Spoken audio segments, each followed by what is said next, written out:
Kahapon din po napaso ang deadline sa pagbabayad naman ng blood money para hindi mabitay ang OFW sa Saudi Arabia na si Joselito Zapanta.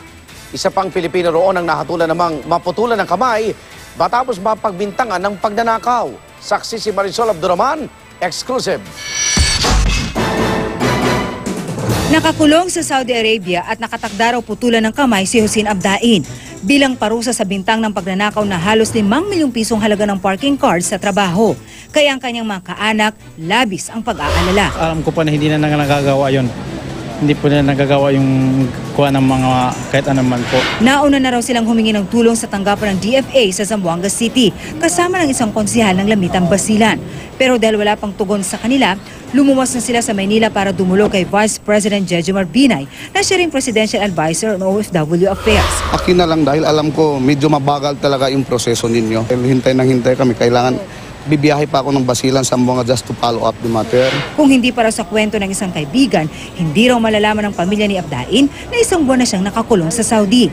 10 taon na raw OFW si Abdain, na siyang tumayong nanay at tate ng kanyang mga kapatid mula nang sila'y maulila. Kahit naghihirap na po basta magkasama-sama kami dito sa Pilipinas. Sa isang text message, sinabi ni DFA spokesman Raul Hernandez na wala pa raw silang impormasyon hinggil sa kaso ni Abdain. Umaasa ang pamilya ng nasabing OFW na maililigtas siya sa parusa ng Saudi Arabia at makauuwi sa bansa sa lalong madaling panahon. Sa dasal naman umaasa ang mga kaanak ng isa pang OFW na si Joselito Zapanta na nahatulan ng parusang kamatayan sa Saudi Arabia noong 2009 dahil sa pagpatay at pagnanakaw umano sa kanyang Sudanese landlord at pagnanakaw umano ng 3,000 Saudi riyals o mahigit 34,000 pesos at 2 cellphone.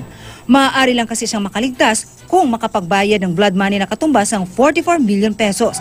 Pero lumipas na ang deadline ng pagbabayad kahapon at 2 million pesos pa lang ang naliliko.